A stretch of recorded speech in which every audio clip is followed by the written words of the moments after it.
Uma igreja, ela não deve ser... Uma igreja, ela não deve crescer por multiplicação. Uma igreja, ela precisa crescer por nutrição.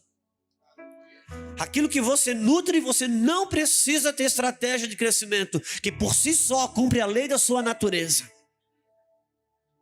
Ninguém fica insistindo com o filho para o filho crescer. O pai e a mãe dão comida e o filho cresce porque está sendo alimentado de uma maneira correta. Uma igreja forte é uma igreja que cresce pela sua alimentação.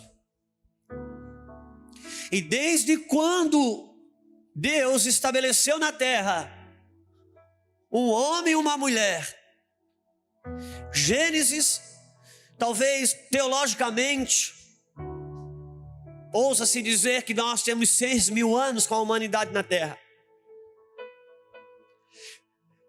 E poderíamos ter milhões de anos. Esse não é o caso.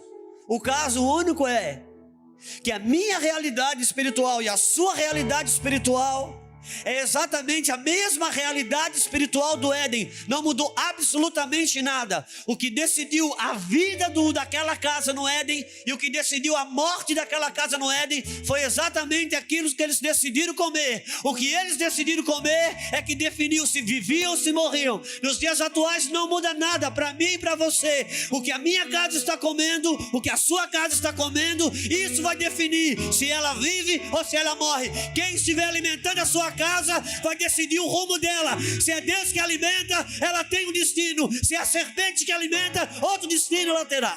Isso não mudou absolutamente nada até hoje.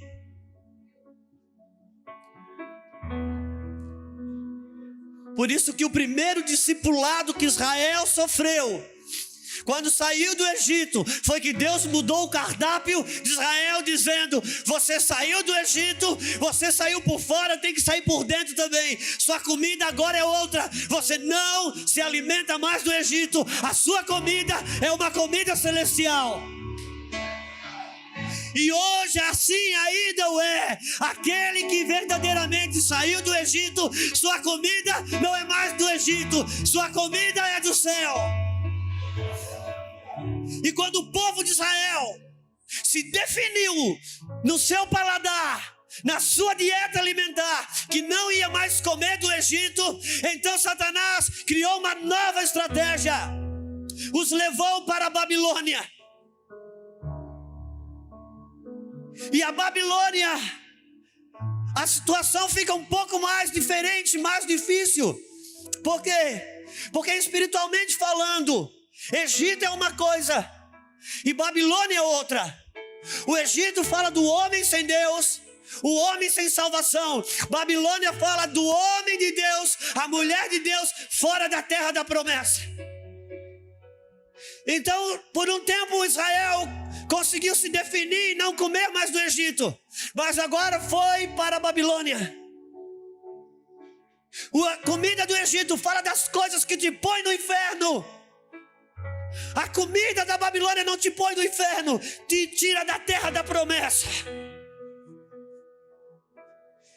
Por isso que o homem que pode mudar toda a realidade na Babilônia foi o homem que, chegando lá, disse: por favor, só tem uma exigência, já que eu fui selecionado para fazer parte de um grupo nobre, carregado de privilégios, só uma peço. E qual é? Eu não quero comer na mesa do rei e nem beber da mesa do rei. Eu tenho uma comida que já é origem típica da minha terra.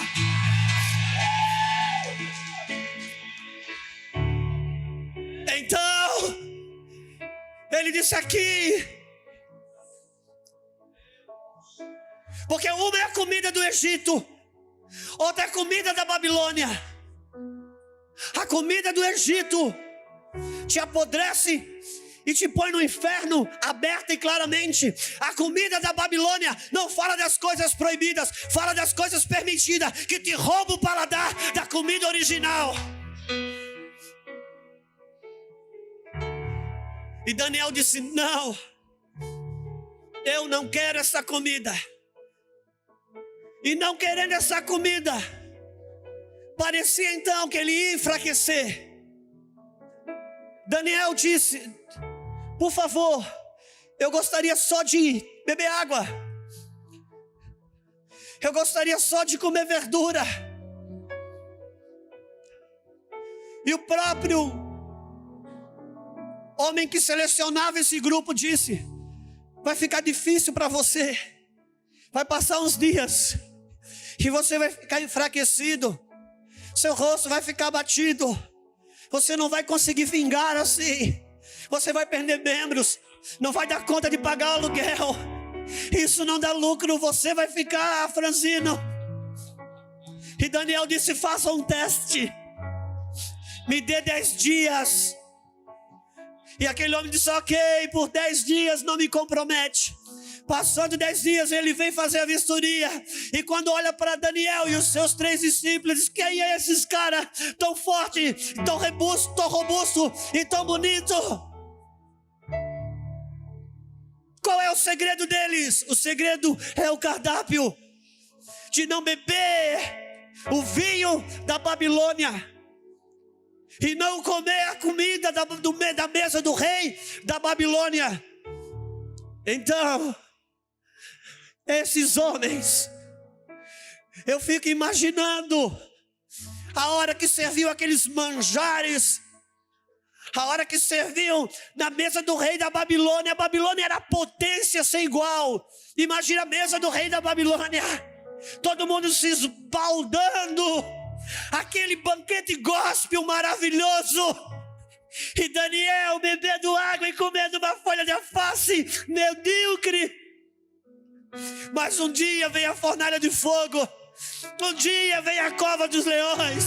E aí, quando o leão olha para Daniel, e o leão come carne, cheira Daniel, mas Daniel não cheira carne, porque Daniel tem outro alimento que o alimenta.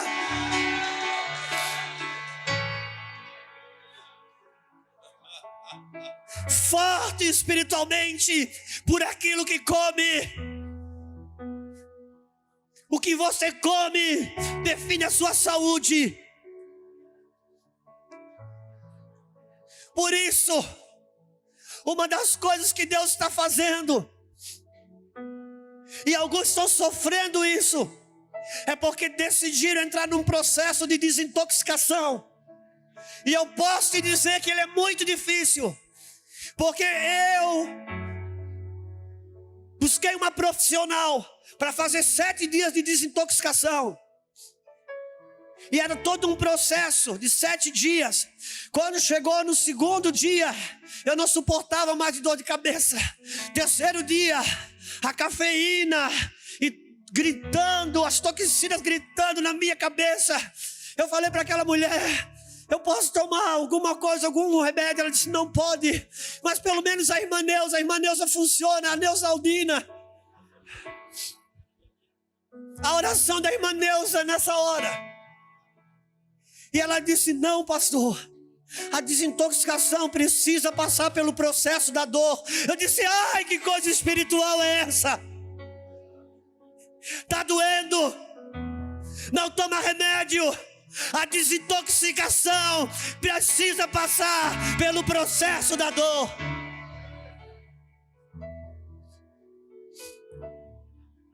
A igreja vive ou morre daquilo que ela decide comer.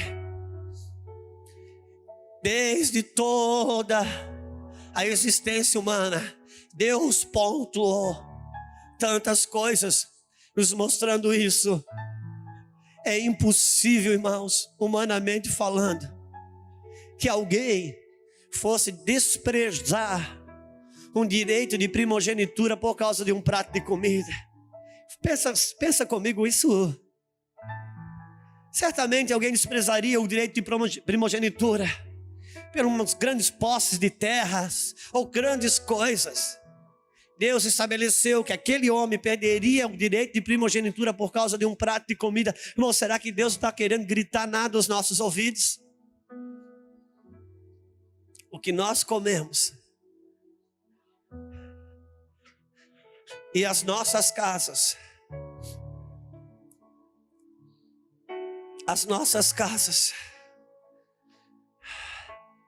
filhos de propósito, Como nós bem sabemos, o que Deus falou para o pai de Sansão, que o pai pergunta como será o modo de viver desse menino, já que ele é um menino de propósito, tem uma maneira especial de educá-lo e tratá-lo.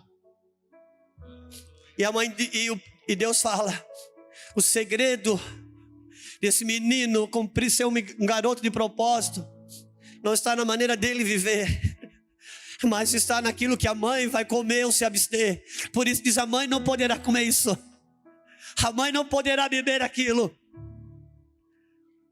porque o que um pai e uma mãe come decide se vão ter filhos ou não de propósito. E eis que a notícia triste é que Moloque, ele não morreu, ele só tecnologizou, se é que assim que fala. Me ajuda? Isso. Ou então, eu vou dizer que Moloque não morreu, só tornou a sua churrasqueira numa churrasqueira tecnológica.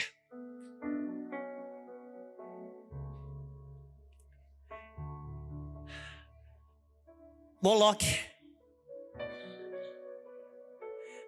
o seu altar era exatamente como uma churrasqueira de hoje. Ele tinha uma boca quadrada na frente, ele era uma cabeça, sua boca aberta como uma churrasqueira. Os homenzinhos ali acendiam aquela churrasqueira, entregavam seus filhos a Moloque. Essa churrasqueira continua aberta dentro de muitos lares, cujos filhos estão sendo entregues a Moloque ainda. E Deus disse, nunca me passou pela cabeça, filhos de propósitos são ou não dependendo do que os pais decidem comer. Irmãos, quando a Bíblia diz a terra prometida, ela tinha uma promessa maior, que era uma terra que emana leite e que é isso que Salomão diz para a sunamita: debaixo da tua língua emana leite e mel. O leite e mel não é na terra, é na língua da igreja.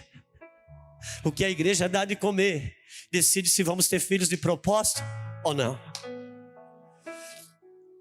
Eu queria pedir que você, se pudesse, abrir a sua Bíblia em 1 Samuel. Meu Deus. 1 Samuel. Eu acho que é 1 Samuel, só vou conferir rapidamente.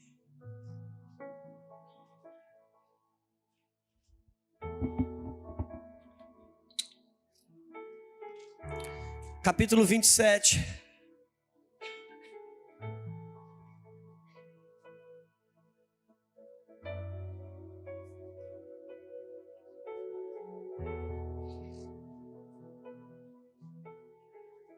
Versículo 7. Vai dizer assim: e foi o número dos dias que Davi habitou na terra dos filisteus, 1 ano e 4 meses. Então subia Davi com os seus homens e deram sobre os Gesuritas e os Gerzitas e os Amalequitas, porque antigamente eram esses os moradores da terra, desde como quem vai para o sul até a terra do Egito. E Davi feria aquela terra e não dava vida nem ao homem nem à mulher. Ele tomava ovelhas e vacas e jumentos e camelos e vestidos e voltava e vinha a Ax. Ax era um rei dos filisteus. Versículo 10. E dizendo a Ax, sobre onde desce hoje? Davi dizia, sobre o sul de Judá, sobre o sul dos Jerameleus, e sobre o sul dos Queneus. E Davi não dava vida nem a homem nem a mulher para trazê-los a Gate, dizendo, para que porventura não nos denuncie, dizendo, assim Davi fazia. Este era o seu costume por todos os dias que habitou na terra dos filisteus. E Ax confiava em Davi, dizendo, fez ele por certo aborrecível para com seu povo em Israel, pelo que me será por servo para sempre. Capítulo 30.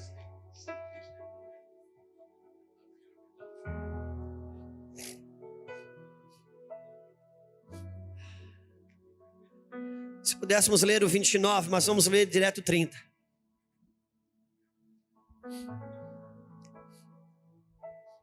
Sucedeu, pois, que chegando Davi e os seus homens ao terceiro dia a Ziclag, já os amalequitas com ímpeto tinham dado sobre o sul, sobre Ziclag, e tinha ferido Ziclag, e a tinham posto fogo. E levaram cativas as mulheres que estavam nela, porém a ninguém mataram, nem pequenos nem grandes, então somente os levaram consigo. E foram pelo seu caminho. E Davi e os seus homens vieram à cidade, e eis que estavam queimadas a fogo, e as suas mulheres e seus filhos, as suas filhas eram levados cativos. Então Davi e o povo que se achava com ele alçaram a sua voz e choraram, até que neles não houve mais força para chorar. Também as duas mulheres de Davi foram levadas cativas, Aionã, os israelitas, e Abigail, a mulher, a viúva de Nabal, o carmelita.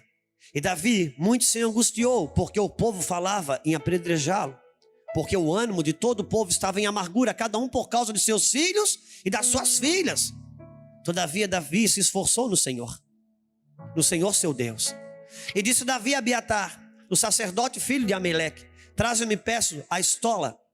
E Abiatar trouxe a estola a Davi. Então consultou Davi ao Senhor, dizendo: perseguirei eu a esta tropa, alcançá-la-ei. E o Senhor lhe disse: persegue, porque de certo a alcançarás e tudo libertarás. Partiu, pois, Davi, ele e os seus 600 homens que com ele se achavam, e chegaram ao ribeiro de Besor, onde ficaram para trás, onde os que ficaram atrás pararam, e seguiu-os Davi, ele e os 400 homens, pois que 200 homens ficaram para trás, por não poderes de cansado que estavam, passaram o ribeiro de Besor.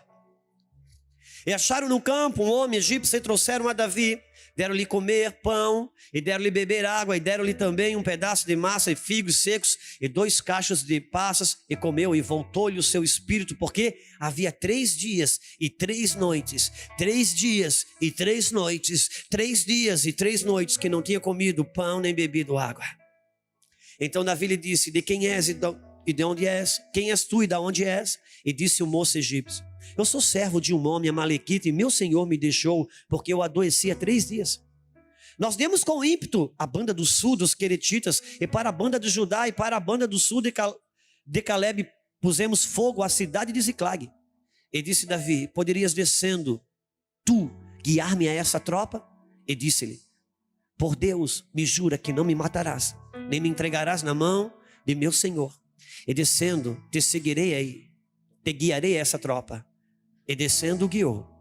E eis que estavam espalhados sobre a face de toda a terra, comendo e bebendo e dançando por todo aquele grande despojo que tomaram da terra dos filisteus e da terra de Judá. E feriu-os Davi, desde o crepúsculo até a tarde do dia seguinte, e nenhum deles escapou, senão 400 mancebos que montados sobre camelos fugiram. Assim livrou Davi tudo quanto tomaram os amalequitas. Também as suas 2 mulheres livrou Davi, e ninguém lhes faltou, desde o menor até o maior, até os filhos e as filhas, e também desde o despojo até tudo quanto lhes tinha tomado, tudo Davi tornou a trazer.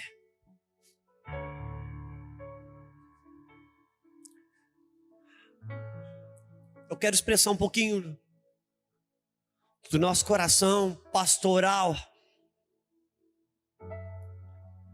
que geme e chora junto, cada um no seu encargo. E nós temos a pessoa de Davi aqui, a trajetória dele, seu começo de vida ministerial, fantástico e bombástico, quando ele vence Golias,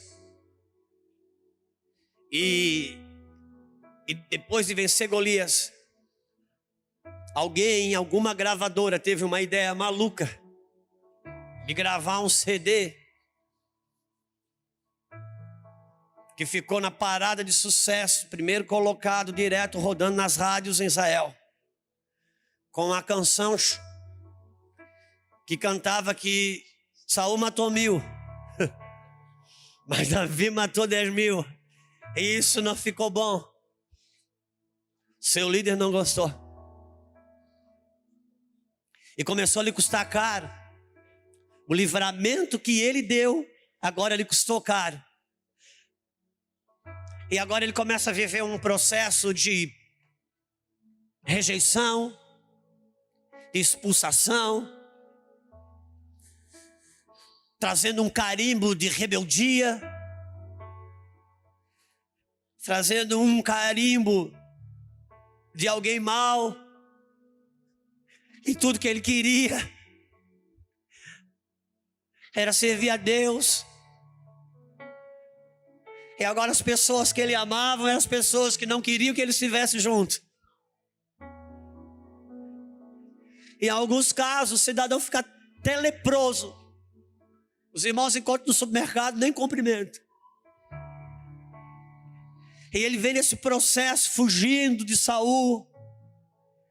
E ele pensa uma coisa: só tem um jeito de eu escapar de Saul. Se eu for me esconder no meio dos filisteus, porque Saul morre de medo dos filisteus. Então ele vai para a caverna de Adulão, uma cidade, um lugar onde os filisteus tinham domínio. E por fim, o rei daquele lugar, o rei filisteu, Ax, dá uma cidade para Davi morar. E agora ele já estava com o seu grupo de 400 homens que o procuraram na caverna de Adulão. E agora já eram 600. E o que é que acontece? Davi, ele começa a sair à guerra para o rei dos filisteus.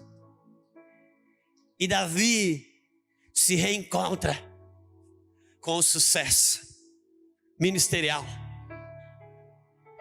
Ele começa a vencer todas as guerras que Davi lutava, Davi ganhava.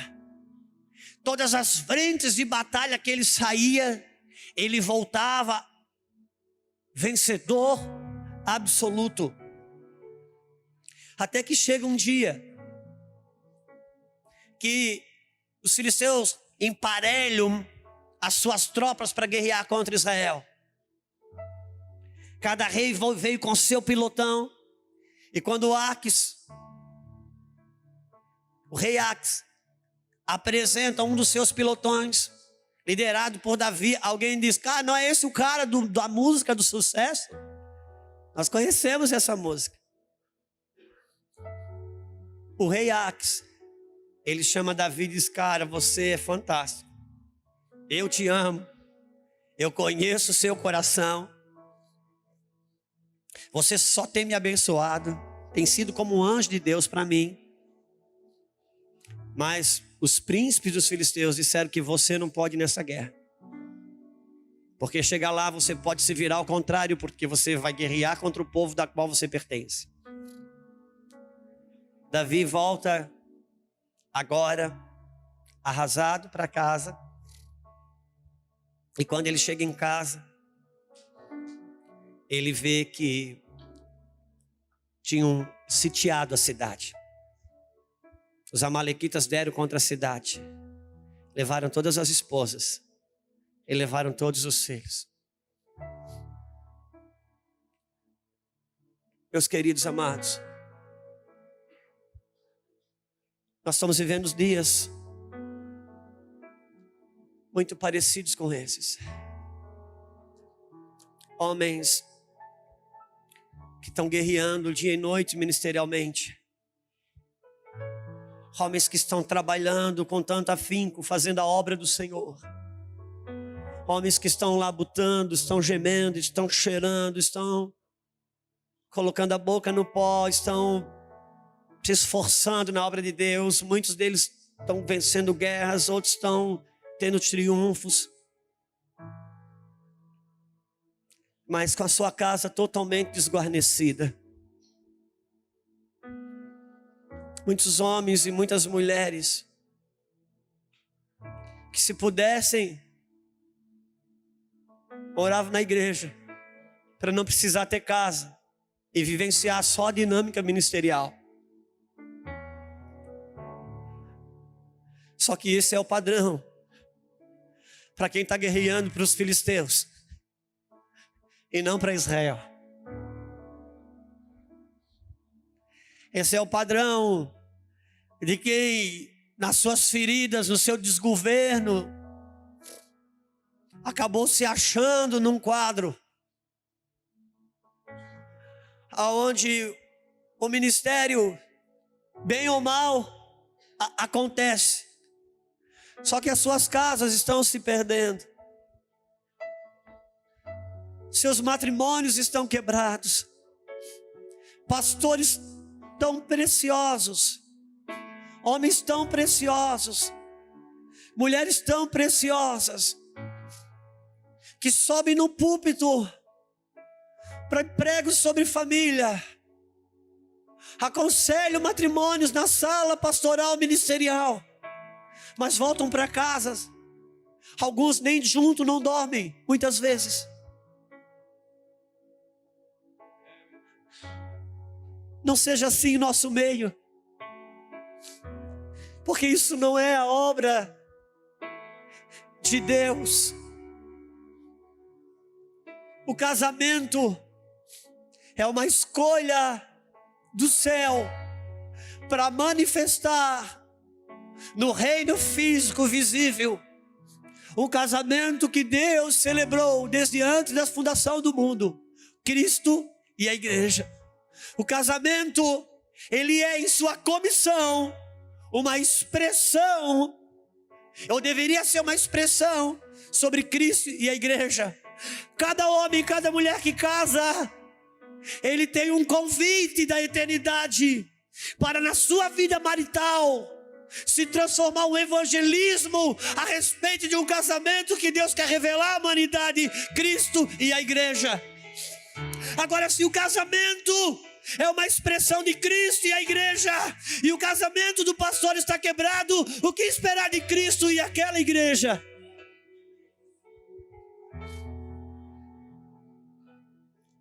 Agora, Deus não quer bater em ninguém, e nem eu, mas essa noite é uma noite que Deus está sorteando, como um sorteio de Acã, e dizendo: você precisa acreditar que sobre casamento e família é verdade aquilo que você prega e aconselha.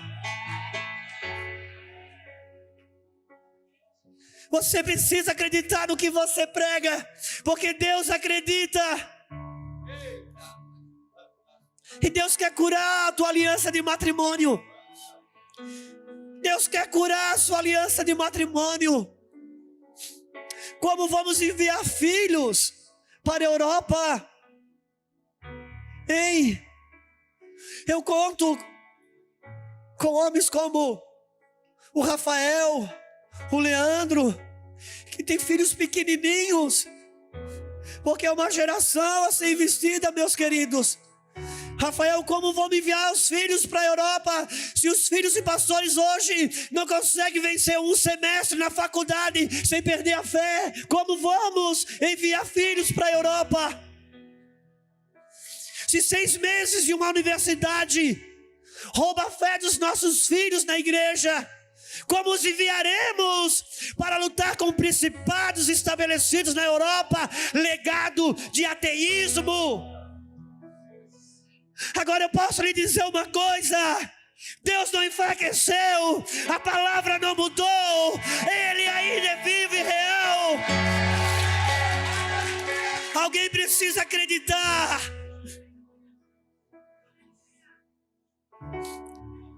Fala-se muito em restaurar a casa de Davi. Eu não sou teólogo, eu não estudei, mas eu também não sou burro. Eu sei que restaurar a casa de Davi fala de restaurar a adoração, Júnior. Mas se tem uma coisa que na vida de Davi ficou caída, é a casa mesmo. O resto tudo ficou em pé. A adoração ficou em pé, o ministério ficou em pé, o reinado ficou em pé, mas a casa ficou caída. E se vamos restaurar a casa caída de Davi, vamos restaurar a casa mesmo. Vamos restaurar a aquilo que Davi não conseguiu deixar de pé: a casa, a nossa casa, uma expressão do céu, uma casa que debaixo do teto ali é na terra como é no céu, uma expressão da cultura celestial. Deus quer curar. Deus não tem prazer. Não, eu não vou aceitar. Eu não quero criticar, por favor. Mas eu não posso aceitar que o teu filho não queira Jesus. Porque se ele quer Jesus, ele não quer congregar na igreja que você pastoreia. Não. Existe um evangelho que pode ser vivido, onde o filho tem prazer na vida do pai e da mãe ser pastores, tem prazer na igreja que o pai e a mãe pastoreia, tem prazer na igreja que ele está. Filhos que têm prazer. A minha maior alegria é olhar para todos os nossos filhos e ver que eles têm prazer na igreja, prazer no pastor, prazer naquele lugar. Então o reino está sendo estabelecido. Por quê? Porque uma geração está falando sobre as maravilhas do Senhor, a outra geração então se cumpre: como ocultarei de Abraão as coisas futuras, visto que ele ordenará aos seus filhos e à sua casa depois deles a respeito do Senhor, para que temam o Senhor. Para esse tipo de casa Deus fala sobre o futuro. Por isso Deus está dizendo: agora é a Europa, depois é ali, depois é lá, porque são homens que estão ordenando a sua casa para o alinhamento. Então Deus fala sobre o futuro. Homens que não estão mais no Egito, mas se negam a ficar na Babilônia. A Babilônia, eu vou te falar o que ela faz. A Babilônia muda a identidade dos teus filhos. Todo mundo que entrou na Babilônia, Nabucodonosor deu um novo nome, mudou a identidade deles. Mas quando aquele rei vê a sua mão, o dedo de Deus escrito na parede, e quer saber o que é, a mãe dele fala: filho, não se preocupe. Nenhum sábio sabe isso, nenhum adivinho no Egito, mas tem um homem que conhece as coisas ocultas. Esse homem está aí jogado. No tempo do teu pai ele tinha valor, mas você abandonou, ele está jogado. E ele manda chamar no palácio e pergunta: és tu ainda o mesmo Daniel? Ele disse: sim, sou eu. Eu estou aqui, você já é o terceiro rei, mas a Babilônia não mudou a minha identidade. A Babilônia não vai decidir o futuro do meu filho. A Babilônia não vai decidir o futuro dos nossos filhos. Um teste vocacional não vai dizer o que a minha filha vai ser. Eu tenho pai fala, pai dirige, pai ouve e pai dirige.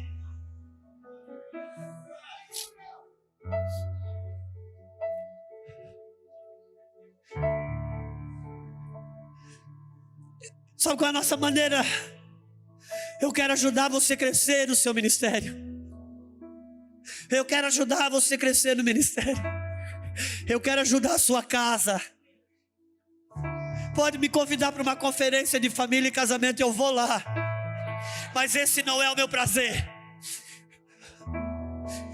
Cada vez que um casal de pastores me convida para uma conferência, eu vou. Mas eu estou dentro da casa dele hospedado, e ele está com os olhos na conferência, mas eu estou com os olhos no casamento dele. Aquele dia, se eu pudesse não pregar algumas vezes, ficar à noite com eles e dizendo: vocês vão perder a casa de vocês se continuar assim. Deus não quer que você perca a sua casa. Deus não quer que você perca os seus filhos. Esse não é o padrão.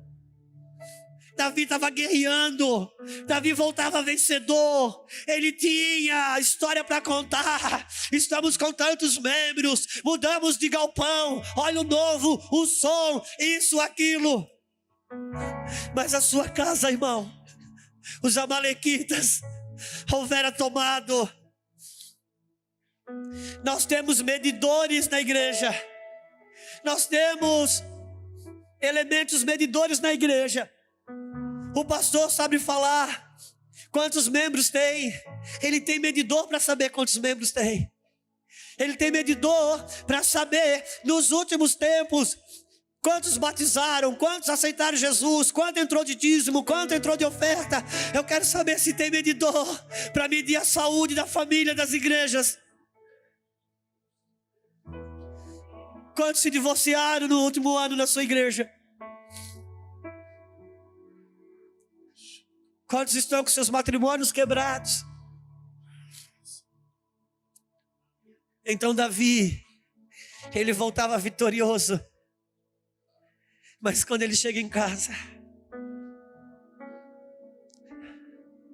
seu casamento, ele pode ser restaurado.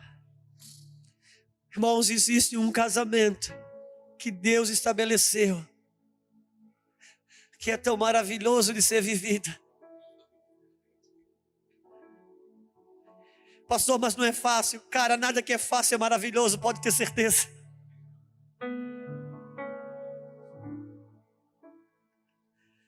Nada que é fácil pode ser denominado maravilhoso.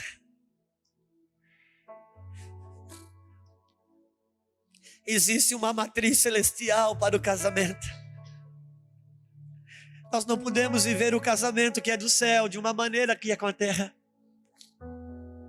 As coisas que o céu criou, só o céu pode ensinar. Eu posso estudar o corpo de um homem. Se você quiser estudar o corpo de um homem, você pode. E você pode aprender na faculdade. A ciência vai te ensinar. Você pode estudar a anatomia de um corpo humano. Isso a terra pode te ensinar. Porque o que a terra criou, a terra pode ensinar. O homem foi feito da terra. O corpo foi feito da terra. Então o corpo do Walter pode ser estudado. Cara, mas o Walter, que Deus soprou dentro do seu corpo, com todo respeito à psicologia. Ah, meu Deus, isso a terra não pode ensinar, cara. Isso só o céu pode criar. Porque o que o céu criou, só o céu pode ensinar, só para ele pode explicar.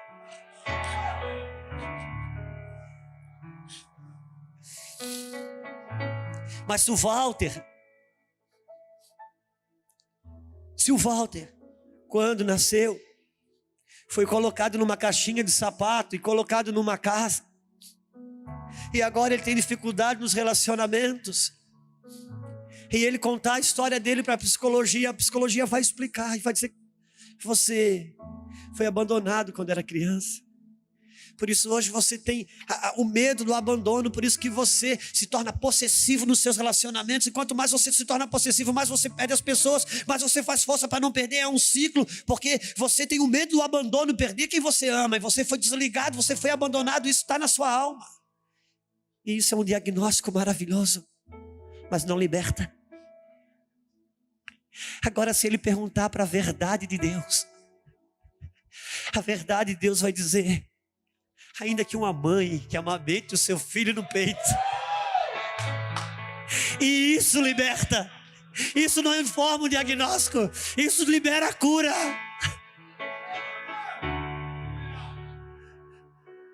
O casamento foi o céu que criou, não pode ser a terra que vai ensinar. É preciso aprender com o céu. Meu Deus, é até perigoso falar isso nas câmeras, mas eu vou falar, eu tenho que falar. Irmãos, eu tenho ido ministrar retiros. Eu fui ministrar um seminário de família, pelo amor de Deus. Tinha mais de 10 igrejas envolvidas, mais de 15 casais de pastores. No final de semana, que eu ia ministrar lá sábado e domingo, só que começava na sexta, e na sexta ia ministrar uma psicóloga ímpia, para falar de relacionamento íntimo, que é uma área dela. Quando eu cheguei naquele lugar, eu já cheguei no avião com ela. Todos os carros plotados com a foto dela, com o nome dela sobre o retiro, outdoor. Graças a Deus meu nome não estava, minha foto não estava. E ela explicando para aqueles casais que precisariam de estímulos visuais, ver coisas que pudessem estimulá-los, ensinando aquelas pessoas como fazer amor. Quando chegou no final, que aquela mulher acabou, ela só acabou, não ia orar porque era ímpia. E ainda, quando ela ia falar algumas coisas, ela olhava para o pastor, que é o pastor que coordena tudo isso. Assim, isso não pode, né? Aí o pastor disse, não pode. O pastor conhecia as coisas do livro. Quando acabou, aquele homem pegou o microfone na mão, e eu nunca esqueço a palavra dele, disse, perfeito. Eu sentado lá atrás com a Luciana, escutando aquilo, digo, amor, vamos embora. Quando acabou, aqueles pastores fazendo fila para comprar o seu livro, pedindo autógrafo, eu disse, Deus, onde é que está a tua igreja? Pelo amor de Deus, Senhor, onde está a tua igreja? E a Luciana Sincélia, amanhã de manhã toda, eu digo, meu Deus, eu vou acabar com isso tudo.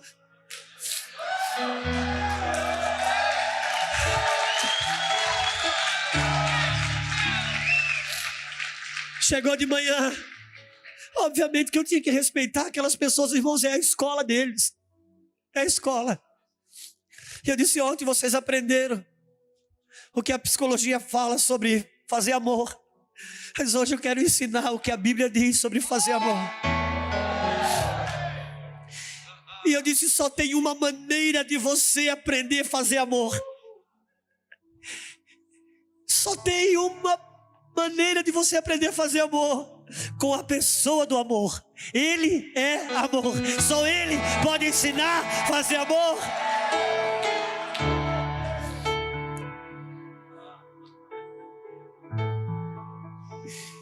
E eu ousei, disse, se você aprender com Ele, quem vai vibrar é você. Você não vai precisar comprar nada, aleluia.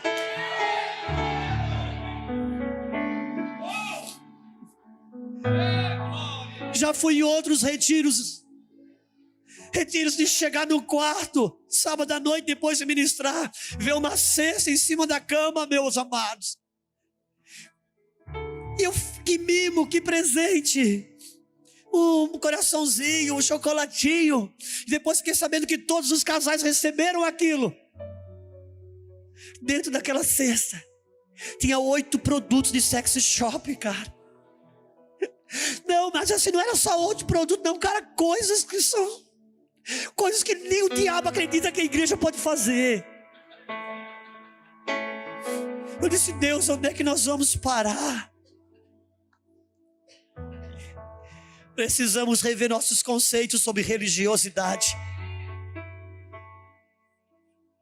Seu Deus, onde é que nós vamos parar? Não. Se Davi deixou alguma coisa caída, foi a casa mesmo, irmãos. Se é que vamos restaurar a casa caída de Davi, vamos restaurar o que realmente ficou caído. A casa. E agora, Davi fala, Deus, e agora? E Davi pegou aqueles 400 homens endividados e tudo ruim que você sabe. E pega aqueles homens, transforma eles num grande exército. E agora, na primeira bronca que deu errada, todo mundo queria matar Davi. Cara, você perde a casa pelo ministério. Amanhã o ministério te gospe fora.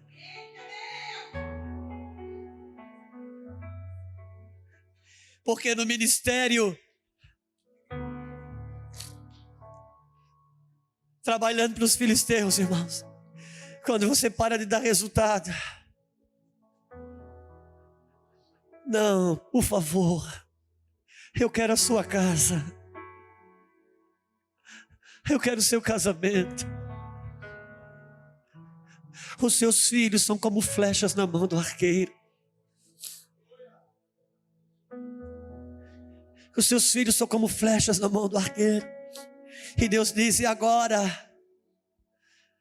Davi fala: e agora? E Deus fala assim: Davi, agora, cara, volta, puxa uma estola sacerdotal. Antes de ser um ministro do evangelho, você é um sacerdote. Pega a estola sacerdotal. Todo homem, quando casa, recebe de Deus duas unções. Ele pode usar ou não usar. Ele pode ignorar, mas ele recebe duas unções como marido. Uma de sacerdote e outra de profeta. Como sacerdote, ele vai dizer: Deus, olha aqui minha família. Como profeta, ele diz: família, olha aqui o meu Deus. Homens, a igreja está faltando alguns homens, irmãos, com uma insígnia, com uma patente do reino, com um estandarte na mão. E agora ele põe a estola sacerdotal e disse: agora. E Deus diz: agora você vai corrigir as suas prioridades. Agora você vai buscar a sua família. E o mais lindo, que Deus diz agora, que você alinhou o coração, corrigiu as prioridades. Eu tenho uma notícia para você, Davi. Os amalequitas levaram, você vai recuperar, e não vai ter uma sequela. Já usou droga, talvez já tenha se prostituído, mas de tudo isso não vai ficar uma sequela. Você vai botar a mão e você vai recuperar toda a sua casa, toda a sua família. Toda a sua família vai ser recuperada. E agora Davi sai, e na metade do caminho, Davi encontra um homem caído, um egípcio. Você sabe o que é um egípcio? O egípcio é a alma sem Deus. Ele para, e aquele cara, Davi, dá comida para ele, dá água, restaura ele. Deus estava dizendo: eu não estou dizendo para você parar o ministério, eu quero que você corrija, é a prioridade. Porque o egípcio estava ali, a obra de Deus precisa ser feita. Porque quando você para de fazer a obra de Deus, você também morre. Por quê? Porque a vida você tem em Cristo, mas a realização você tem na missão, cara. Por isso que alguns têm vida, mas não tem senso de realização, porque estão distorcidos na sua missão. E ele para agora, Deus está dizendo, porque quando Davi resolveu parar de fazer a obra, também caiu. Quando ele parou de guerrear, ele também caiu. É possível, e é plenamente possível, ser bem sucedido no ministério e ser bem sucedido na sua casa. Irmãos, se nós vamos ser, como disse o pastor Jackson, um exemplo, porque o modelo é Cristo. Só que nós precisamos entender uma coisa: qualquer homem ou mulher didática, quando quer explicar, deixar claro a respeito do modelo, precisa usar exemplo. Para você entender o modelo Cristo, que é invisível, você precisa usar um exemplo que é visível. Então nós precisamos de exemplos que possam explicar o modelo original. Referências. Irmão, o que é uma referência? Por favor. O que é uma referência? Se você está escrevendo, anote isso aí. Referência é um ponto que eu olho para me certificar de que eu não estou perdido. Referência é um lugar que eu olho para me certificar que eu estou no caminho certo. Quando você vai para o Rio de Janeiro, a primeira coisa que você faz é olhar para o Cristo. Você sai do hotel, olha para o Cristo. Você anda aqui, anda lá, de repente você acha que está meio perdido, você olha o Cristo. Não, o hotel é para cá, o Cristo é ali, o hotel é para o lado de cá. Não é o Cristo que ele quer ir, mas é a referência para mostrar que ele está no caminho certo. A igreja está perdida porque falta referência que ele mostra que está no caminho certo.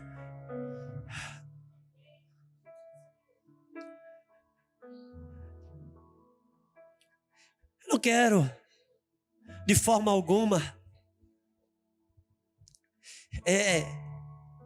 atingir pessoas no seu problema, na sua dificuldade. Irmãos, a gente sofre dificuldades.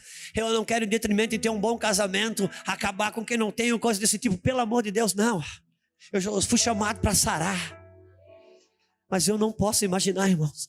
Por favor, gente, por favor, eu não posso imaginar. Eu não posso imaginar um homem 10 anos, irmãos, 10 anos, num púlpito, no mesmo lugar, com o mesmo povo, de mão dadas com a mesma mulher, e em menos de um ano, está no mesmo púlpito, com o mesmo povo, no mesmo lugar, com outra mulher do lado. Meu Deus, gente, isso não é igreja, cara. Isso não é igreja, isso não é igreja, isso não é igreja, isso não é. Os nossos filhos não podem. Nossos filhos não podem crescer olhando para isso. E a agenda não para, e nada para, e tudo funciona. Meu Deus, onde é que nós estamos? Juscelio, mas cadê a misericórdia? Cara, fica com a tua misericórdia que eu vou ficar com a Bíblia. Eu não estou falando de falta de misericórdia, não estou falando disso não, meu amado.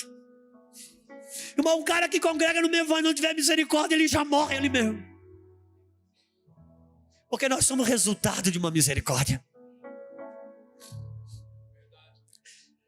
Mas Deus, irmãos, nos aceita como nós somos, mas o seu amor se nega a nos deixar como nós estamos. Tem acontecido coisas, mas eu não quero sair dessas 4 paredes. Eu não quero me prolongar, porque eu não tenho muita coisa para dizer. Eu tenho mais lágrimas para chorar sobre esse assunto. O Senhor, que está nesse lugar, quer curar o seu matrimônio, quer curar a sua casa. O seu filho é o meu filho. Se o seu filho, irmão, está desviado, o nosso filho está desviado.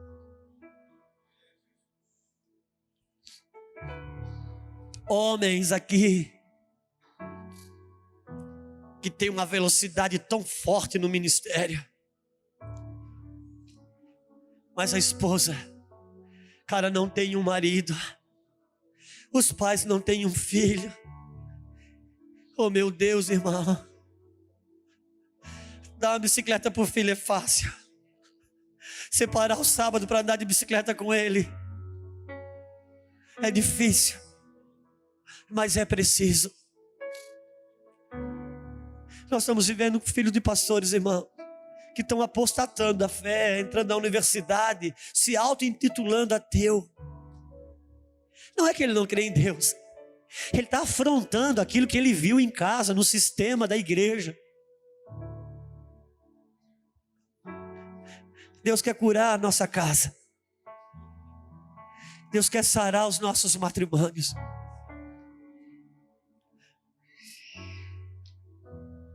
Tem cônjuges. Oh meu Deus, me ajuda, Senhor. Canta só uma cançãozinha para nós, meu irmão. Irmãos, nós não vamos passar de 11h20, 11h25, não. Mas eu quero adorar um pouquinho, que eu não quero ser pesado. Eu quero estar no Espírito. Oria clama suriando robia la suroma labasso. Lindo Jesus, Choria clama soria clamando oria labasso. Rei do meu coração, como eu amo seus caminhos.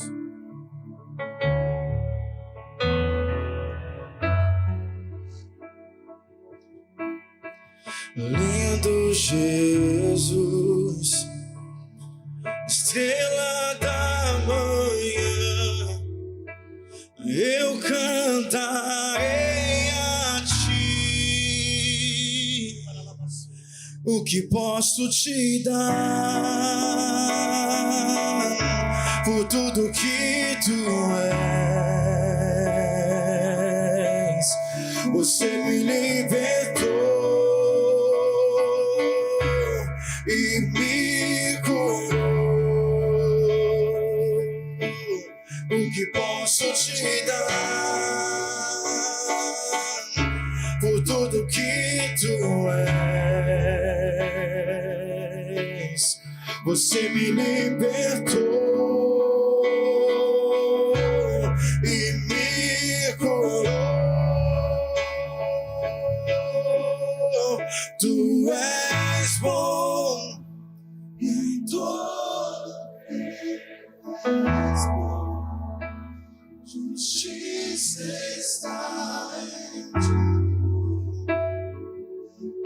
e o amor é pra sempre. Tu és bom em todo tempo,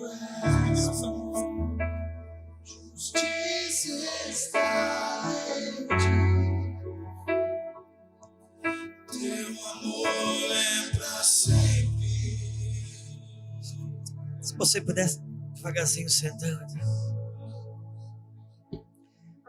Eu acabei de receber uma informação que eu só vou falar, revelar, porque eu conheço a pessoa que me falou a segurança que ela é como uma fonte. Que uma das maiores denominações do Brasil, evangélica, igreja, acabou de estabelecer um edital na sua denominação, que pastores estão autorizados a divorciar, casar de novo e permanecer na mesma igreja.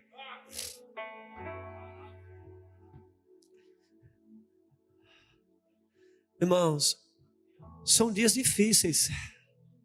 São dias muito difíceis. São pessoas que com o microfone na mão são eloquentes.